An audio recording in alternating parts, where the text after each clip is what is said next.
পুরুষের কারণে যদি বাচ্চা না হয়, মা বোনদেরকে বলে ধৈর্য ধরো, ধৈর্য ধরো, ধৈর্য ধরো, মানাই নাও, মানাই নাও, মানাই নাও।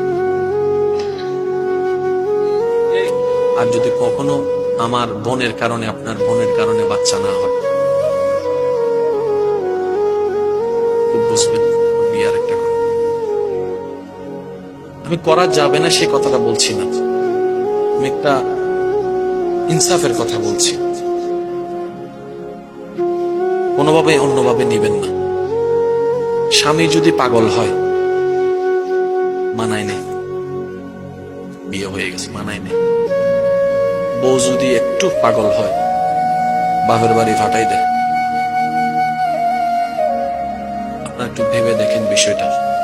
মেয়েটা যদি আপনার হয়, মেয়েটা যদি আপনার বোন হয়, মেয়েদের জীবনে সবচেয়ে একটা বড় দুঃখের অন্যতম দুঃখ কি জানেন? অনেক ক্ষেত্রে নিজের আপন ঘরের মা, বাবা, ভাইয়েরা এ পর্যন্ত তাকে সাপোর্ট করে না।